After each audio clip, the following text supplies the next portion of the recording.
2005 বেগম খালেদা জিয়ার চীন সফর। ভারত কোনোভাবেই চাচ্ছিল না বাংলাদেশের সাথে বাইরের দেশগুলোর সুসম্পর্ক হোক। ভারতীয় মদদে সারা দেশে জঙ্গি হামলার ঘটনায় বেগম জিয়া চীন সফর সংক্ষিপ্ত বা অসমাপ্ত রেখেই দেশে ফিরে আসেন।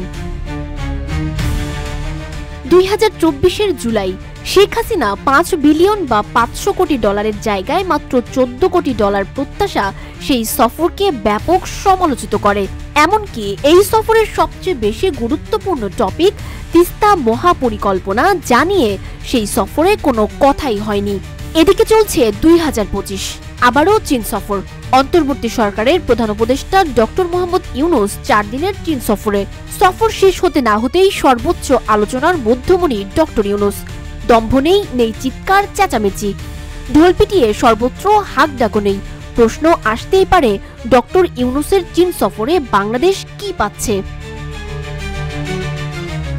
15,000 কোটি টাকার বিশ্বমানের মেডিকেল প্রতিষ্ঠা, 12,000 কোটি টাকার 4টি মহাসাগরীয় বাণিজ্য জাহাজ ক্রয়, 10,000 কোটি টাকার তিস্তা ব্যারেজ তৈরি, বিনা শুল্কে 2028 সাল পর্যন্ত মুক্ত পণ্য বাণিজ্য সহ বিশেষ অর্থনৈতিক অঞ্চল তৈরির $1 ট্রিলিয়ন চুক্তি হতে যাচ্ছে।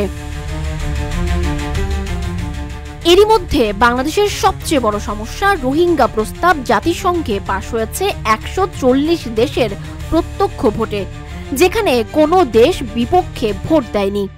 এখনো আরো কিছু আনুষ্ঠানিক প্রোগ্রাম বাকি। এতেই ডক্টর ইউনূসের যা অর্জন, ইতোপূর্বে বাংলাদেশের ইতিহাসে অন্য কোনো রাষ্ট্রপ্রধান চীন থেকে দেশের জন্য এত বেশি অর্জন নিয়ে ফেরেনি। তাই বলাই যায় ডক্টর ইউনূসের চীন সফর বাংলাদেশের জন্য অত্যন্ত গুরুত্বপূর্ণ এবং সাফল্যমণ্ডিত।